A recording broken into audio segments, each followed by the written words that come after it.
As usual, we are a host, Cody and Jason, Hello. and we are really excited to do another book club today, talking about the shadow of what was lost. But before we get into that, some news. Some fantasy, sci-fi news, all that. The first thing I have is that the Ahsoka series is coming out on August 23rd, and they released a clip from it this week. Or this last week when this releases. Um, but it was a kind of a cool fight and some flying, showing off Hera and um, Chopper, excuse me, Chopper, and just some really cool clips from it that is making me really excited for this show. I'm really excited to see where it goes. Yeah, no, I'm actually excited because again, you've been hyping this up to me, so I'm actually getting on the hype train. I'm getting excited just because I want to see my main boy Thrawn. Yo, oh, I'm excited for that. I've seen a couple first looks at him, like from the trailers and such, and I think he looks really good. Mm-hmm. Um, I probably should go watch the trailers then, because in my mind's eye, whenever I read about Thrawn, I always pictured Benedict Cumberbatch. he would have been perfect, honestly. I don't think you could have done better than having him as Thrawn, but I think that this one's going to be really good just based on the little clips I've seen. Yeah, so I'll have to go and watch the trailers, and then if you want to, maybe what we could do for a video is like we do a tag team trailer breakdown. So yeah, so the next bit of news, you had something, right, Jason? Yeah, actually, so last weekend, me and the wifey went and saw the Haunted Mansion movie. And I just gotta say, I was very pleasantly surprised. They had an amazing cast, the acting was phenomenal, and this one, compared to the Eddie Murphy one, actually had more info and references to the darn ride that it's based off of. Yeah. So you're talking about the seat that they're using? So, yeah, so again, at the Haunted Mansion, they have a room for seances, and the basically where the medium, the head supernatural person, so to speak, sits, it is shaped exactly like the chair in the ride. When you sit down and you get fastened in, it is in the exact same outline. The villain, it is the same voice. It actually now has a story because one of the lines in the ride is, "We have 900, yeah, wait, 99,999 souls, but we could always make room for one more." It Yep. has a story on why it is that. So it is just really good. It's fantastic storytelling. It's got a lot of good references. It's funny. Again, the awesome cast has got Jamie Lee Curtis, Danny DeVito, Owen Wilson. Those are just like the big names that popped out. But there's a lot of others like, oh, crap, I can't remember her name. But no, like seriously, there are so many great actors and actresses in the movie, and the acting is superb. The story is great. There are points where emotionally I felt connected to the characters. Like it is just done extremely well. It is fun. It is funny, a little spooky, but again, it's the Haunted Mansion, so they gotta throw in the jump scares here and there. Yeah. And you're talking about Rosario Dawson? Yes, I Or think okay. so. Tiffany Haddish, Jamie Lee Curtis, Jared Leto's in it as well. Creek Wilson, Ben Bladen. Yes, it was Rosario Dawson. I just cannot remember. Okay, Yeah, no, she does a fantastic job. that's awesome. Yeah, I thought so. Yeah, she's Ahsoka. Okay, okay. Yeah, Rosario Oh yeah, Dawson is that's right. Ahsoka. I was like, that's right. I was like, I recognize the face. Oh, she's a really great actress. I really enjoy her. Yeah, she does phenomenal in everything she does. Well, So cool. yeah, definitely highly recommend. I personally give it like a solid 7.5 to 8 out of 10. Like it's really good. Nice. I'm so excited to see it. That's Like my wife's favorite ride. So yeah, like there's a couple points where you're just like, oh, that's cringy, that's awkward, but it's part of the experience. Like they did it on purpose, yeah, and that's one thing that I was like, okay, you made a choice, you stuck with it. I felt what you were trying to convey. Okay, I may have not liked the feeling, but that you were trying to make me feel that. I'm good for it. Yeah. Oh, that's cool. I'm so excited. So yeah, definitely recommend. Well, I have one other piece of news. And that is a trailer dropped I think it was today, or at least I saw it today. It might have been a couple days ago, but it's the first official trailer, not just a teaser, but actual trailer for Percy Jackson and the Olympians, a season one. And it's now going to be released in December of 2023. I am so excited. I thought it was being way pushed back into 2024, but no, they're going to have it come out in 2023 now. I think it was December 20th, and it looks phenomenal. I am so excited for this. I am, I am, yeah, it's definitely going to be a show that we're going to watch and recap and do all that like we did with our first episodes of Rings of Power and such. Yep, which you can also expect that same kind of content when Wheel of Time comes out here in a couple of weeks. Oh, is it coming out that soon? Starts beginning of September. Oh, I need to rewatch the first episode or the first season. I might need to rewatch it too, just so that way I can go in with a fresh mind and kind of going forward and just kind of keep in mind that this is a new turning of the wheel. Yeah. Have that kind of concept. Take Brandon Sanderson's words to heart. Oh, definitely. Well, it's exciting. We're gonna have some really great things coming, and we're excited to share this all with you guys. But speaking of things to share with you, is The Shadow of What Was Lost by James Islington. Yep, our main content here. Sure. Which I just want to give a quick shout out. KR, thank you so much for subscribing to our channel and actually kind of following along with this book club. I Yeah, know that's you've been already finished the awesome. I know you've already finished the book, but dude, like seriously, that made my week. Just the fact you're like, yeah, I know, I've been reading the book and then listening to your guys' podcast as you got along with it. Dude, seriously, thank you so much. That we're just happy people are listening to this. Yeah, I think that's so cool that you're reading it along with us, and I definitely understand why you jumped ahead and finished it because I've wanted to so badly each time, but Yep, nope. I'm the anchor. I'm the one holding you back because I'm the slow reader. that's okay. Oh, it's such a good book though, and I'm excited to talk Oh, about these chapters. There's some really good stuff in them today. really, dude. Like, good criminy. I love these chapters. They were so good. They are. I am. Should we just start at chapter 40 and work our way through? Yep, this is where the story just flows like from point A, point B for these 5 chapters. So it's easy just for us to go chapter by chapter for this one. Yep.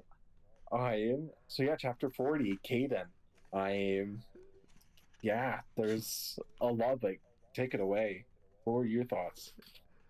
I was like, this is where Caden's acting a little sussy here. A little bit, but But this is the thing that I've really loved and appreciated with this. With all of his characters, they make choices that make sense to them. yeah, they do.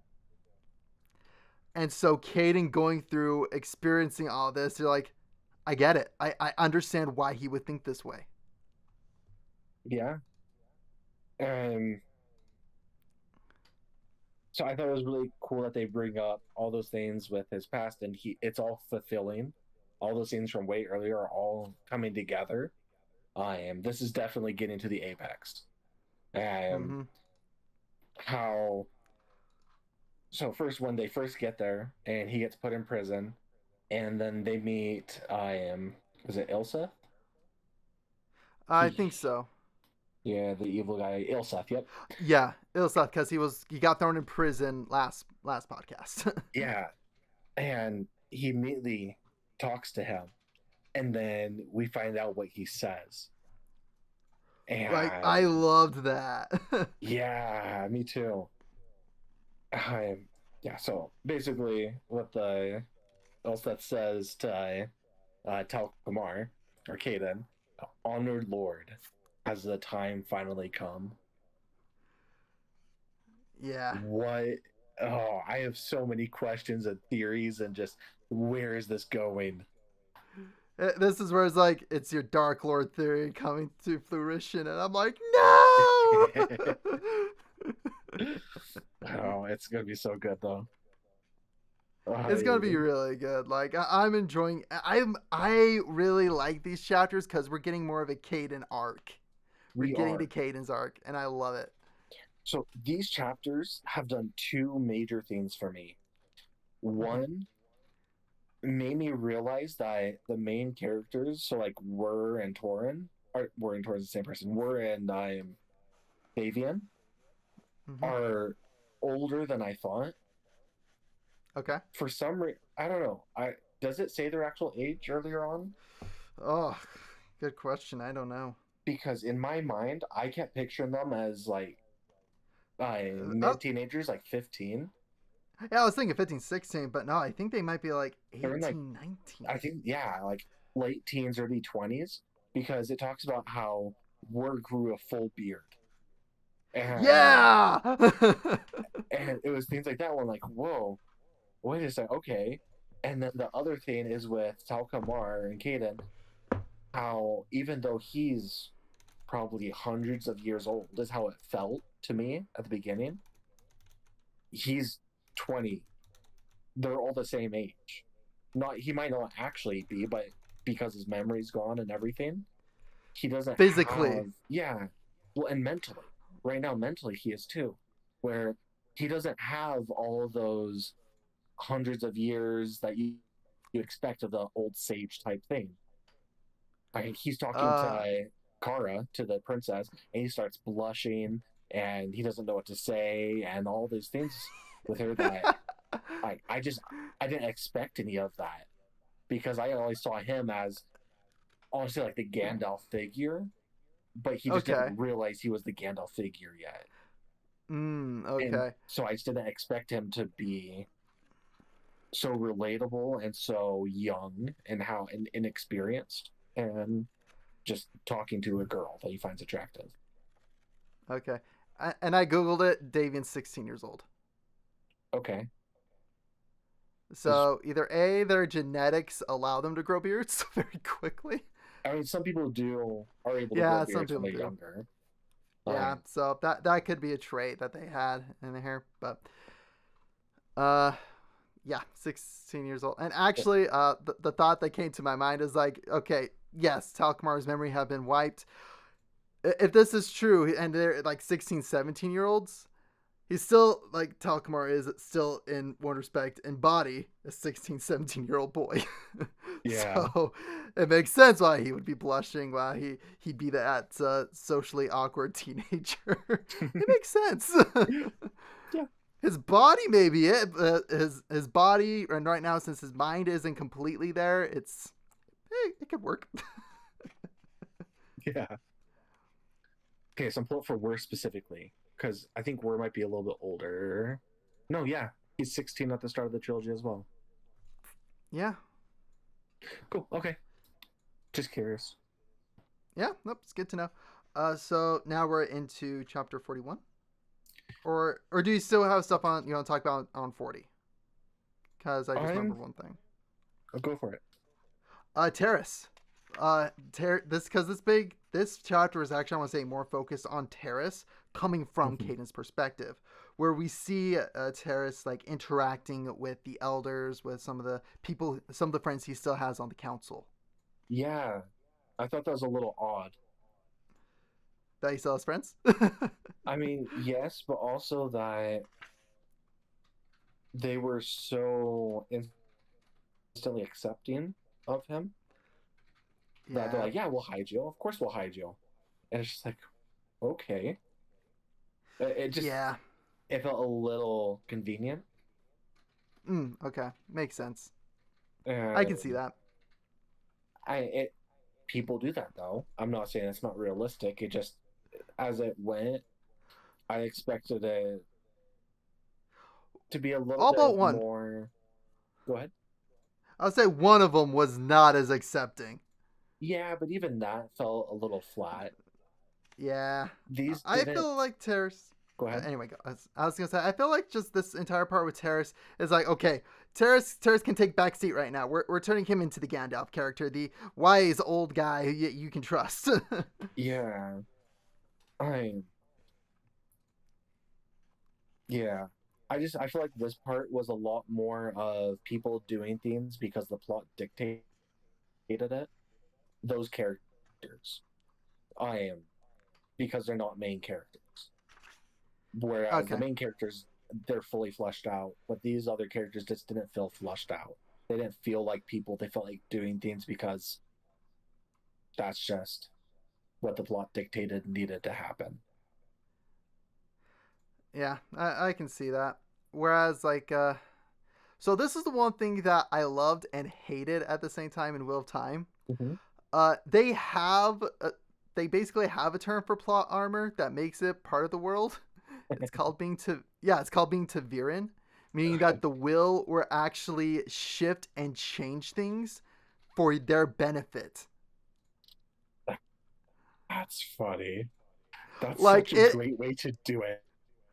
exactly. That's one. That's why I was like, I love it, but I also kind of hate it. But when you're reading it, and they're just like, oh, this conveniently worked out, and it's like, stupid Taviran. And even the characters know this. They're Matt. I think Matt or oh no. It's I want to say Nynaeve, like or Cat Swain. Like one of the characters is like bloody Taviran. So of course everything works out for them. They're stinking Taviran. That's so funny. That's awesome. So that's just again sorry that was a side tangent because yeah. Yeah, you're good. It's Um, just a fun way for it to be like canon for the plot to conform to them. I like it. Oh, yeah. All right, so on to 41. Yes, Where's Reunion? Yep. I I thought this was really well done. I thought so too. I really liked it. It felt heartfelt. It made you feel good. Like it was good, and I like how we see we're kind of going through it. He's just like, I dread this just because I don't want to be politics, but I do miss my family, and I can't wait to see them. Like I love how we see that aspect with war. Yeah, he's torn between his freedom and the love for his family, his responsibility. I he recognizes he's going to have to, but he's still trying to accept that he's going to lose out on the freedom that he's had for the past few years. Yeah, it's like again, I love the way they did it. Just it was very well done. I love how he goes to see his cousin first, and they're like, "Yeah, let's get you bathed, let's get you trimmed, let's get Your you all taken family care can of. wait. Your family can wait an hour. Let's make you presentable." And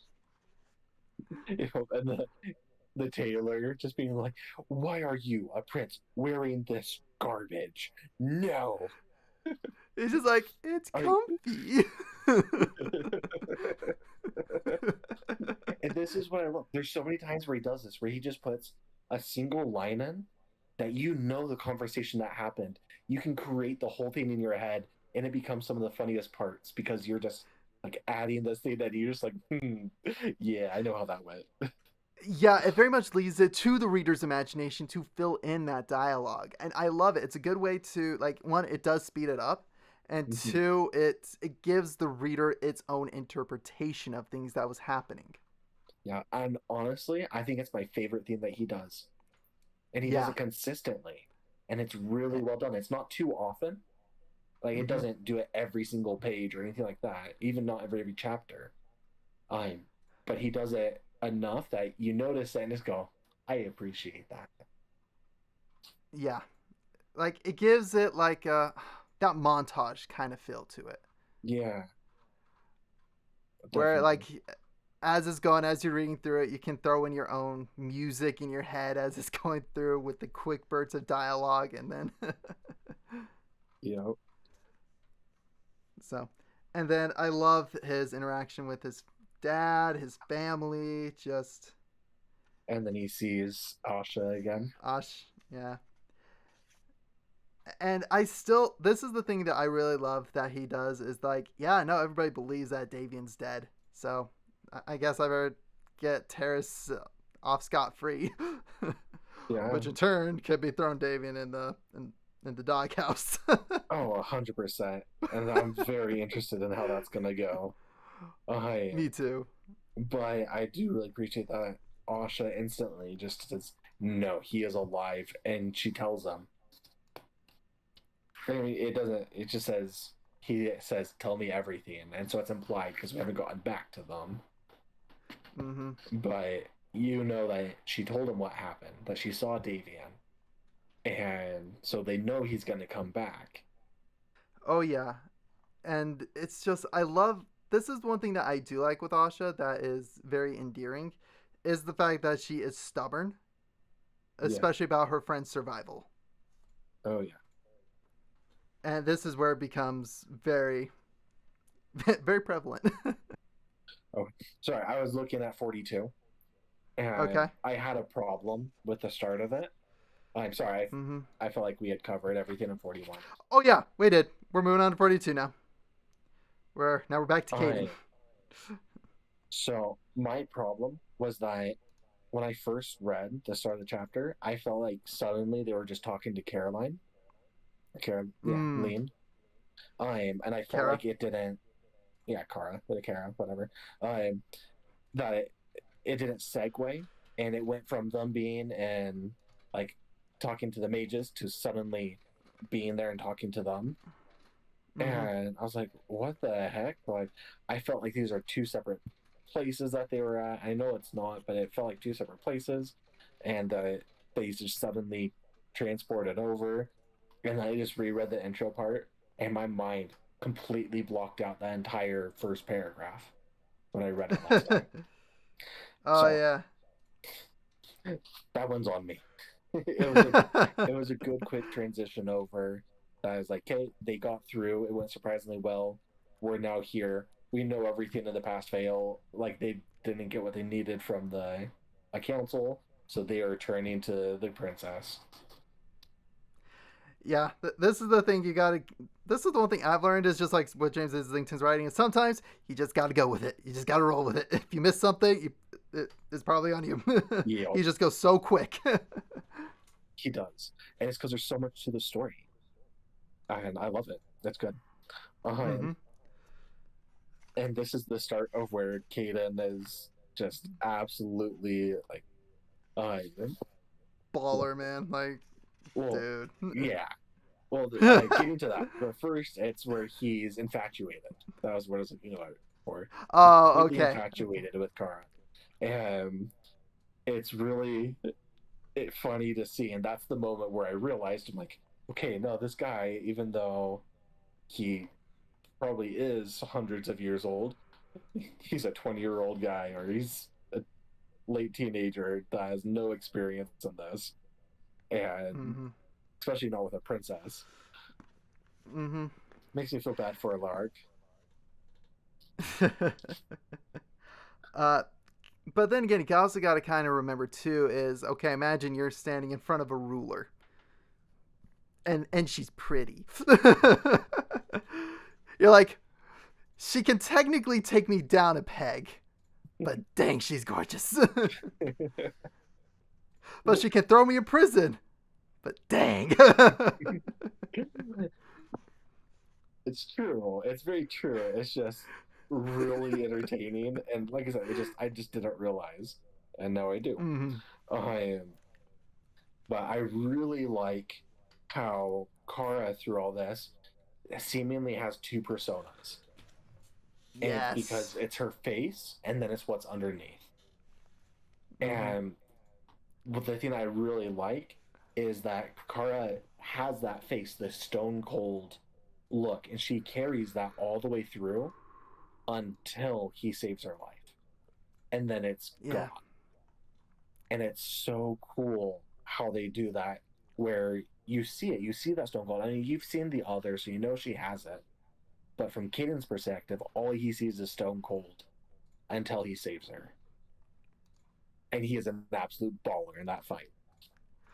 Like, bruh. What's really cool is that James Islington, he laid the groundwork for this fight. Yes, he did a great job with it. He did. And I mean, it's the areas where you see all these inexperienced augurs playing with their abilities, figuring them out. And then you see Talcamar, who does it on instinct and just plays off all of it so powerfully and so well that it's just second nature and it's easy. And even these, excuse me, Blind? yeah, the blind, but these super soldiers, essentially, Mm-hmm. that the Spartans with augmented armor. And that's a reference to Halo, not to the ancient Spartans. Yeah, yeah, I see where you're going with it. I'll let you finish. But he goes up against them, and they're still easy. Well, he's worried when he first goes in. It's easy because he is so in tune with his abilities, just naturally, that he's able to do this. Yeah. I was gonna use the comparison again with Halo. It's like Master Chief going up against these new Spartans. Yeah, Like he's just like this is so second nature to Caden. Caden again, his body's been doing this for thousands of years. Even though without the memory he has, his body, he instinctually knows what to do. And that's what made this entire fight so cool and so awesome. Is the fact he breaks it down from base. And I love how he doesn't go, oh, I use con, I used essence. He's just like, I slowed time down, just using the normal terminology that everybody knows and associates with, and goes and lays the entire groundwork for it and goes through the fight. It made it so good. it did. And this is from him, it's not a scholar or someone who's like studied it to learn all the secrets of Kong. This is a Mm-hmm. soldier who uses it in battle. This is someone who uses Yes. it because it's practical. Mm-hmm. And it's really cool to see. Yes, and it's actually really cool to see it from Caden's perspective, and then when we get Davian's perspective when he's been learning how to use Con and Essence, because that's where we see the two different sides of it, where we see Caden explaining how to use it practically, and then Davian is the scholar where he breaks it down on how, okay, using Con to do this, using Essence to do that. Mm-hmm. So this is where it's really cool to see it on both sides of the spectrum. It is. And I love it. I love that I am duality. Um, it's powerful, honestly. It's really powerful to see it and help you to understand its potential, and just through Mm-hmm. subtle things. He doesn't have to sit down and explain every detail of it.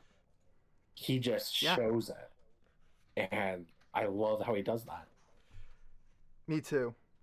I am one of the things I really enjoyed, but I think could have been better, is when Mm-hmm. he's fighting them, he's counting them down as he kills them. I Mm-hmm. love that trope. It's one of my all-time favorites. I am, but word choice wise, it kind of bugged me where he went because he got the first one and he goes four, and then he kills the next two and he goes 3-2 Me too. It could have just instead been of, two. well, it could have been because he kills one of them, then takes a dagger from him and throws it into the other. As he kills them, I Oh, figured it'd be three, throws the dagger two, and then goes on. And it just, to me, okay. that's how my mind put it. And I was like, oh, it should be this way. But obviously it shouldn't because he wrote it. Yeah. And that's just me having fun with it. And how I just loved it so much. And I love that trope. It's one of my all time favorites. Yeah. My mind went to Deadpool for there for a second there. Because again, Fair, it's the fair. highway scene. He's like, okay, I got 9 bullets. Yep. And that's actually, I love that. And there too, it's the same trope done in its own unique way. That's so awesome. Mm-hmm. Yeah. And then again, I just love how we see Caden's real character, where he's just like, yeah, okay, I could leave the princess here, or I'm gonna be the nice guy and actually take her back. I weighed the reactions here.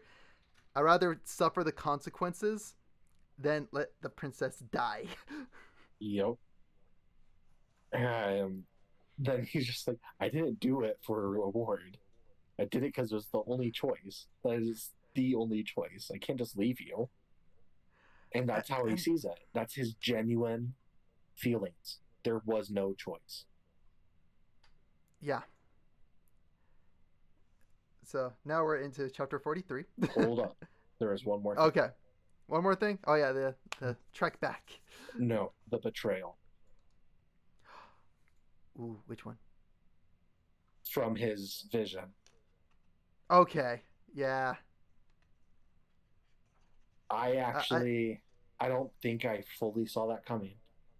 I thought it was actually going to be something that like starts leading him away from the rest of the group onto his own journey. Mm-hmm. But no, it came to a much bigger plot twist to me that I didn't see coming. That I know.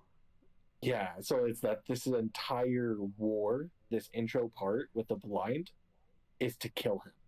It's to stop Mm-hmm. him before he can get his memory back. At least that's the theory that they're going with right Yeah. And for all we know, it could be a bit of both. Where it could be like, you know what? Let's hedge our bets. Like what he did. He was hedging his bets. now. So he's like, okay, they could be going, okay, let's hedge our bets. Let's see if we can kill him before he gets his memory back. Or if he does, let's see if we can turn to our side. It's very Palpatine like. Yeah, it is. It's methodical, manipulative. It's playing both sides in the sense of you have your desired result, but if that doesn't work out, you have your backup plan. Of course, we want him on our side. He's powerful. He's an ancient being that has mastered all of these things, is obviously dangerous. So either we get him on our side or we kill him. Much similar to Dalinar with in Odium, regards to race. Yep.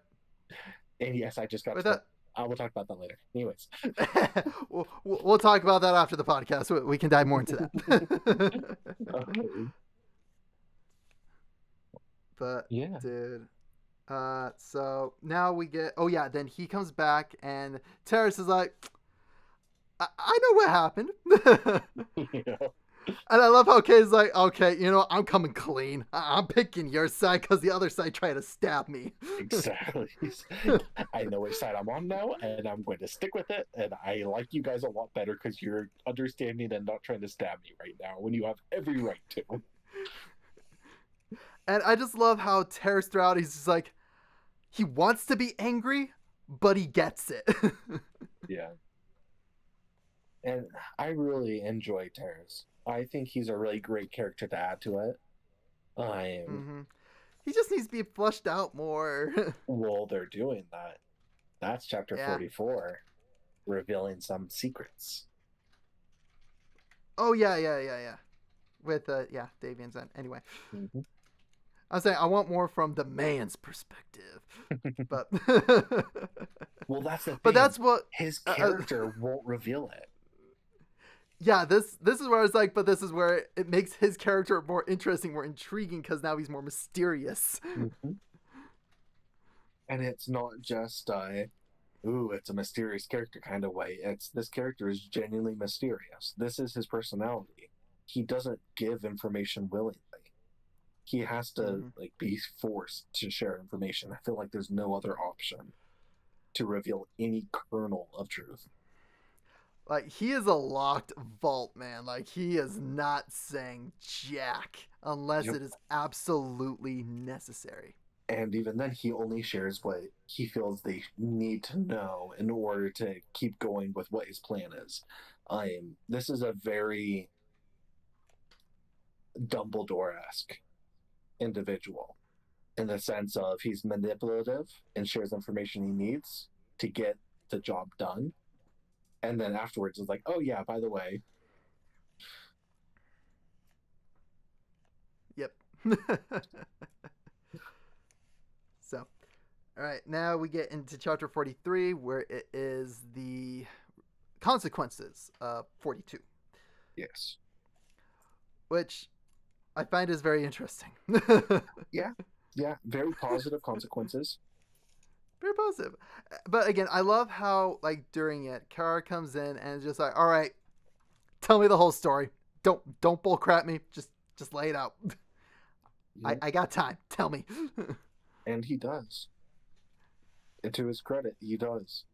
He's Mm-hmm. fully committed.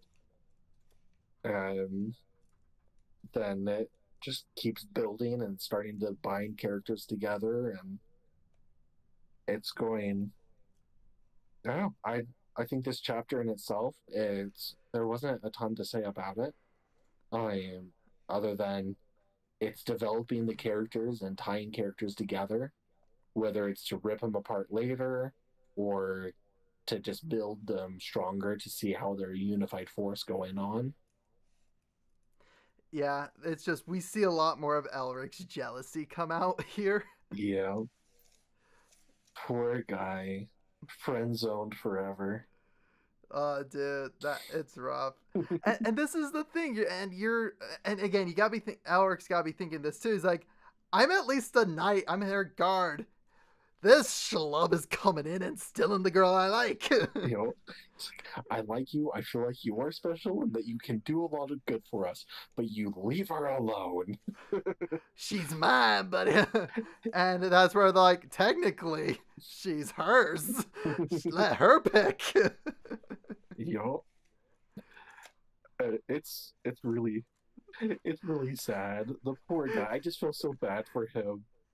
He's, it's at the point where it's all gonna come out that he's like said these things, and he's gonna have his foot shoved so far into his mouth that he's just like, all right, well, I'm gonna go somewhere and go cry myself into sleep. He's gonna be one of those things like, you know what? I need a year. I just need a year to be myself, and I'll catch you guys later. Peace. Yep, and then he's gonna come back, be independent, strong, and be a great asset to the team. He's gonna be a strong, independent man that needs no woman. Until 2 chapters later when he finds the new girl. Until 2 chapters later, he actually sees Kara with Kid and goes, no! Yep. It's gonna be good though. It's gonna be interesting. It is. I think it's gonna be really fun, and I think that Elric is he's gonna have some really good character development, and it's gonna be that. It's gonna be he's gonna be able to move on and be a lot more independent, but then also he's going to be a lot more self-confident because right now he's cocky. He knows he's good, but he has a lot of pride, and I think he's going to come back and he's going to tame that pride, and it's going to be very much confidence, and he's going to be able to face Talcamar one-on-one and be able to be a match for him eventually. He's probably going to get some of that armor. They're going to transition it into their use of it. Oh, interesting. I do like that idea. So that's my bet. That's my guess. No, I like that guess. Where it's like they get the armor. He's like, okay, I'm going to be the test dummy. I need to get better. I need to be able to fight Caden one-on-one. Yep. Well, that's going to be really cool. And then he's going to be like maybe not the general, but like the commander. He's going to be the first one leading the charge. He'll be like Adolin, basically. Yeah. And he's going to be the one leading the charge in, and he's going to be wearing the armor and fighting off against all of them, against all the blind. Yep, and then Caden comes in. It's like, I got your back, bro. He's like, I don't need you. Yep, this is definitely going to be a Kaladin, Adolin situation. Yeah, I can see that, and I'm excited for it. Me too. Oh, it's gonna be great. All right, so chapter 44. Yes. We're back to Davian. Yup. And he meets a very pretty girl for the second time. I'm pretty sure he describes her that way like 6 times. Yeah. He's like, dang. He's like, dang, she pretty. Yup. Man, I'm pretty. I'm sorry. I had to throw Johnny Bravo in here. You could. Hey, pretty mama.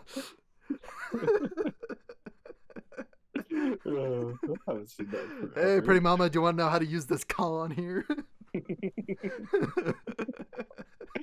All right. I'm sorry.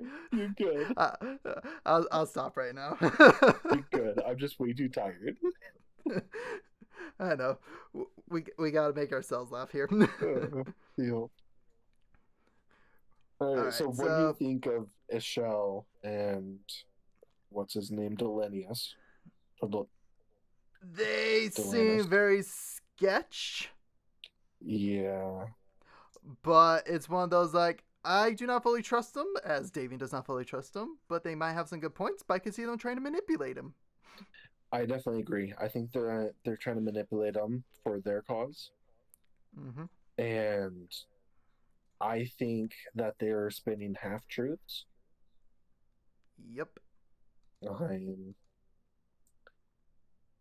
and there's things that they believe, but it doesn't mean that it's true.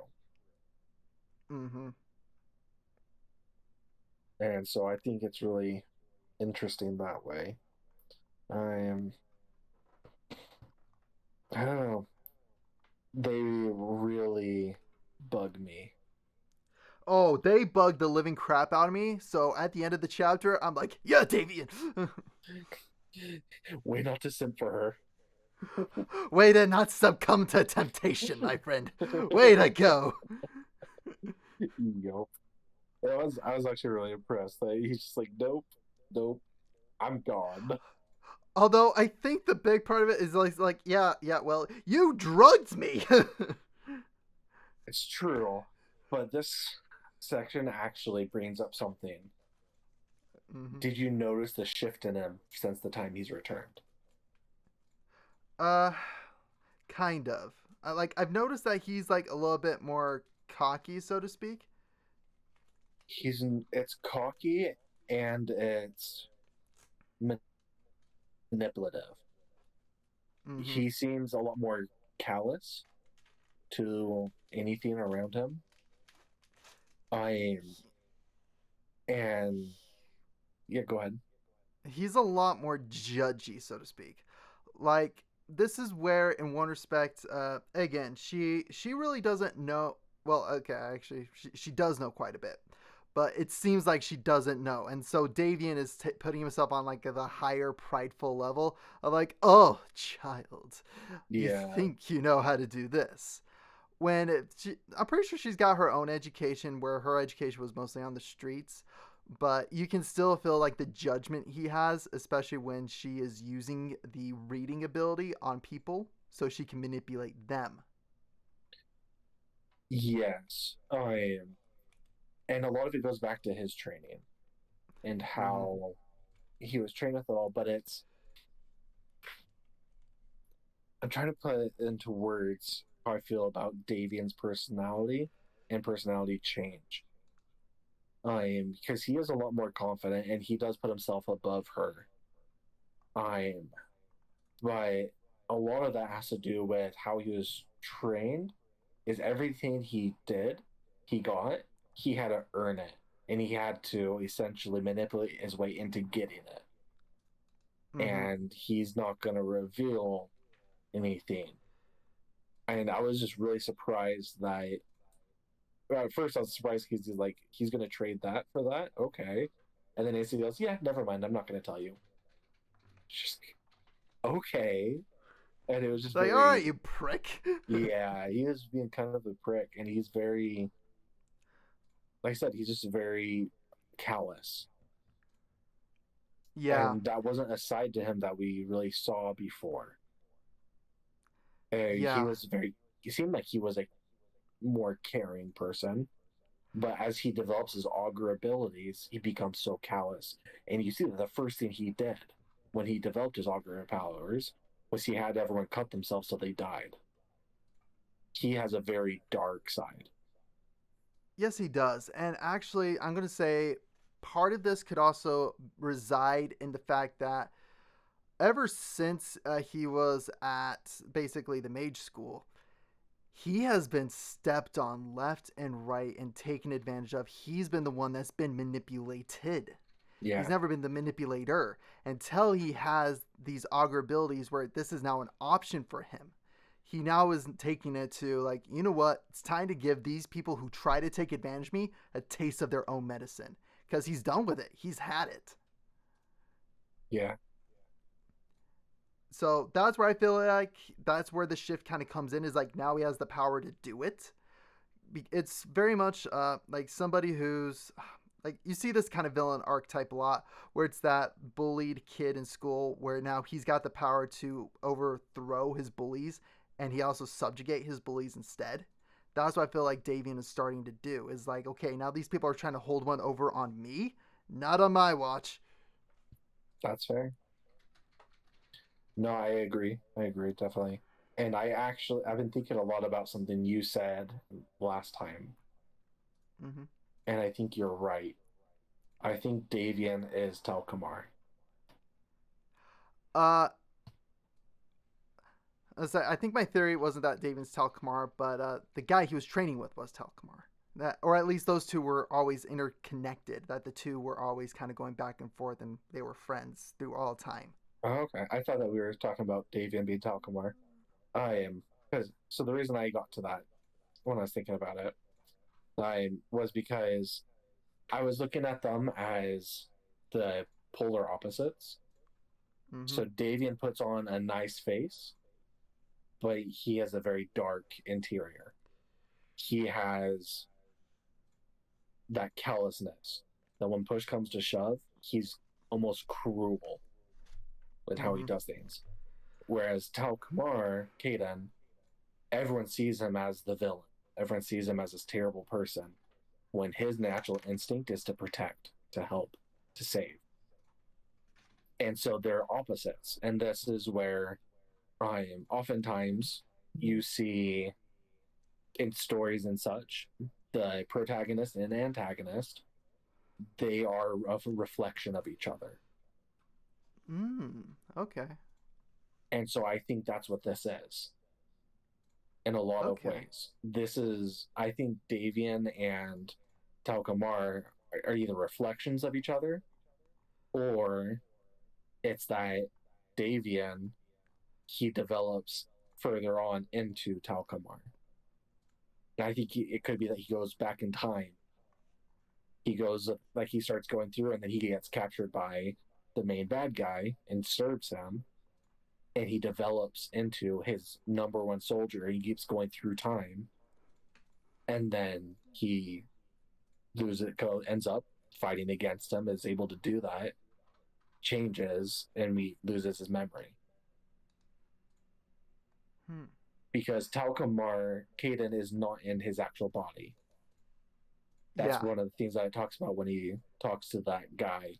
He says, I'm just surprised you took that body. So he's shapeshifting right now. Yes. So when he reveals who he actually looks like, I have the feeling it's going to be Davian. Ooh. Very interesting. I'm excited to see how some. I'm excited to see how some of our theories pan out and don't pan out. Same. I I could 100% be wrong on all of that, but I think it would be But really cool if it was. yeah, but I really do like the take that you made, where it's just like the two are two very polar opposites. And as you're talking about, I was like, yeah, you're 100% right. Whereas, again, Davian is very much like, this is the good guy. Look at him. He's trying to be nice, he's being kind. Here's Caden, the bad guy, who's been considered a mass murderer. And then you look at their intents, where Davian gets very greedy real quick. Mm-hmm. Like, we see that even his training with the augur. He's just like, I need to know all the truths about this guy. So he dives into the memory. He rips it out of him. You know, Whereas Caden takes more of the cautious approach. Is like, you know what? I wouldn't want that done to me, so I'm not going to do it to them. exactly. So I really like that comparison you made. It's gonna be really interesting to see when he gets his memories back, what flips, if anything flips, or if he stays as is. And that's another trope that I really enjoy in seeing what people do with it. So it's like in Total Recall. There's have you seen Oh Total yeah, Recall? yeah. I've seen Total Either of Recall. them? Yeah. Okay. And it's just very much that the person regains their memories. Who are they? Are they who they used to be, or are they who they were after they lost their memories? Which persona is going to be the dominant one? Yeah. So I love that trope a ton. Me And too. just because, yeah. Sorry, I was like, the first time I really got to experience that trope was with the Knights of the Old Republic. And that was just, it was done phenomenally. Revan. Yep. Yep. I loved that. It was such a good twist. Like, it was just so, and it's done so well. I love that trope so much. I want to see it more nowadays, I'll be honest. I actually appreciate that we don't, Okay. because it is such a wonderful trope. But if it's overused, it becomes Mm, cliche, and then it's not as fun effective. when it happens. True. Very true. And it's at the perfect spot for me where Okay. it's common enough, people know about it, and everyone can list one or two examples. But how Mm-hmm. many times is it actually brought up? How many times are you just like, oh, it's this trope, and people hear it and they're just like, whatever. Instead, they're like, oh, that's a fun one. At least to me, that's Yeah. how it feels.